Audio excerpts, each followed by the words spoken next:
Nadia baru saja memulai kehidupan barunya di kota yang penuh hiruk-pikuk, jauh dari rumah dan keluarganya. Setelah diterima di Universitas Impian, ia memutuskan untuk mencari kos yang dekat dengan kampus. Pilihan pertama adalah kos murah di pinggir kota, tempat yang bisa dijangkau dengan sepeda. Meskipun tidak ideal, kos ini cukup murah dan lokasinya sangat strategis untuk mahasiswa seperti Nadia. Ia merasa cukup beruntung bisa menemukan tempat tinggal yang cukup terjangkau, meskipun ada sedikit kegelisahan tentang tempat itu. Kos-kosan yang terletak di sebuah bangunan tua itu memiliki nuansa yang cukup suram. Dindingnya yang sudah pudar dan cat yang mulai mengelupas memberi kesan bahwa bangunan itu sudah berusia puluhan tahun. Beberapa jendela yang pecah di sepanjang lorong memberikan sentuhan mistis yang cukup terasa, meskipun Nadia berusaha mengabaikan perasaan aneh itu. Ketika pertama kali datang ke kos, Nadia disambut oleh pemilik kos yang ramah, ibu yang cukup tua, yang mengatakan bahwa hampir semua kamar sudah penuh, kecuali kamar 309 yang terletak di ujung koridor. Meskipun terdengar aneh, Nadia tidak terlalu memikirkannya. Ia hanya ingin segera menata barang-barangnya dan menikmati kehidupan barunya. Ia memilih kamar itu, tidak terlalu memikirkan peringatan ibu kos yang menyebutkan bahwa kamar itu sudah lama kosong dan tidak ada yang mau menempatinya. Kamar 309 terlihat biasa saja. Pintu kayu yang sudah usang, kasur dengan sprei yang tampak sedikit kusam, meja belajar yang terlihat kokoh, dan jendela yang menghadap ke halaman belakang yang kurang terawat. Namun begitu Nadia menatap kamar itu lebih lama, ia merasakan sesuatu yang tidak beres. Ada hawa dingin yang aneh yang merasukinya setiap kali ia memasuki kamar itu. Mungkin hanya perasaannya saja, pikir Nadia, karena ia terlalu fokus pada hal-hal kecil. Namun setiap malam ada sesuatu yang mengganggu tidurnya.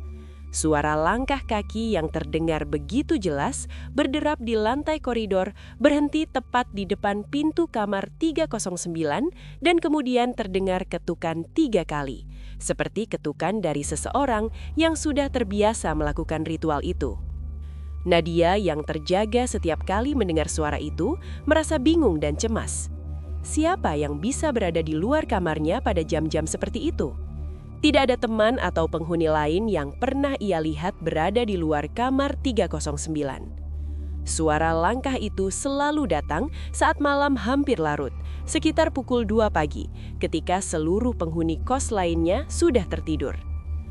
Pada awalnya Nadia hanya menganggap suara itu sebagai kebisingan biasa.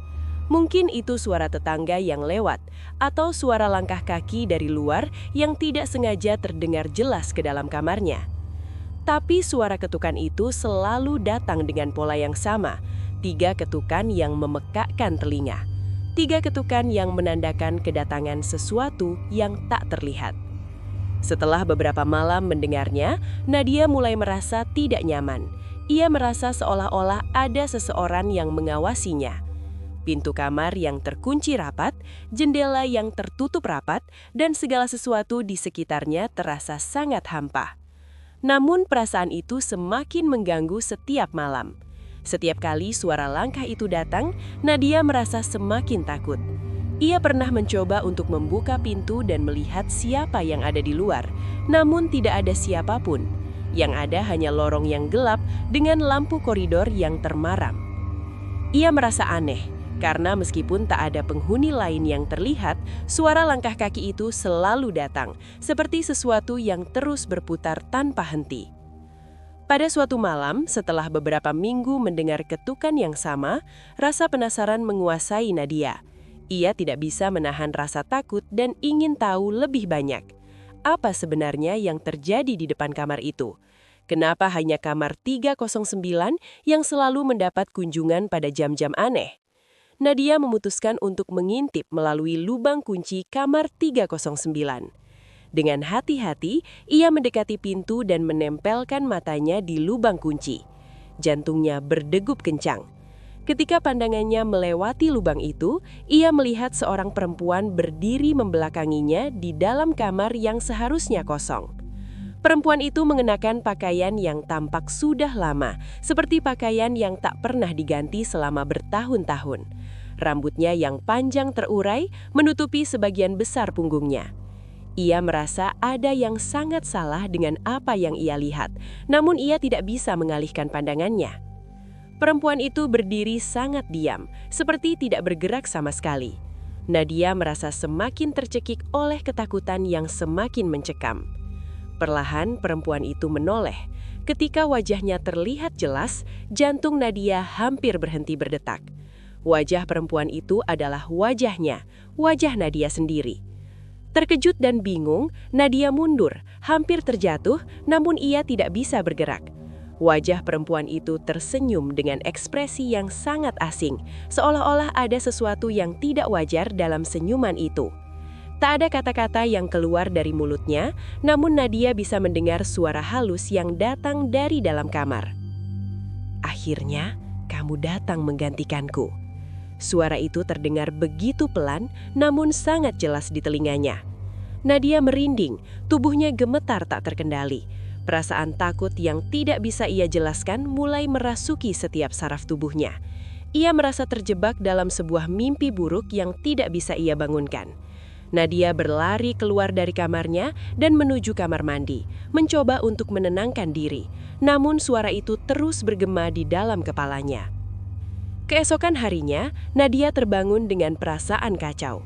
Ia berusaha meyakinkan dirinya bahwa semua yang terjadi tadi malam adalah mimpi.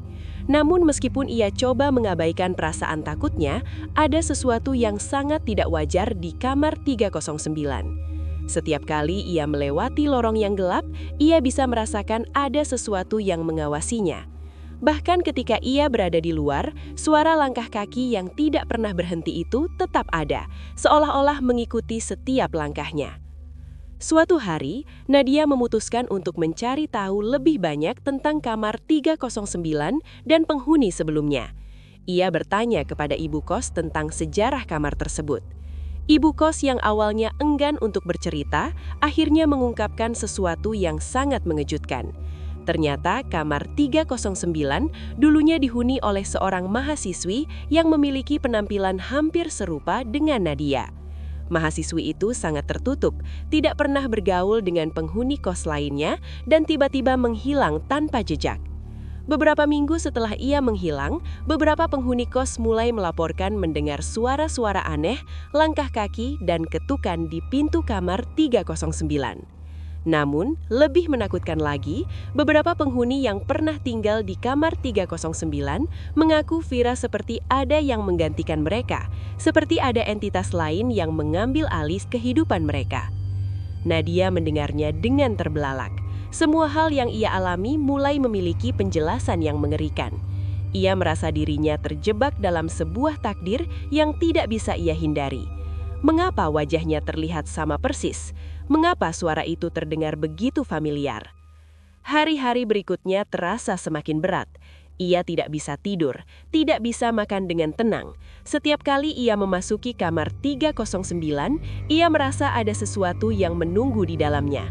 Kamar itu, yang tadinya terlihat biasa saja, kini terasa penuh dengan ancaman yang tidak bisa ia lihat, namun bisa ia rasakan.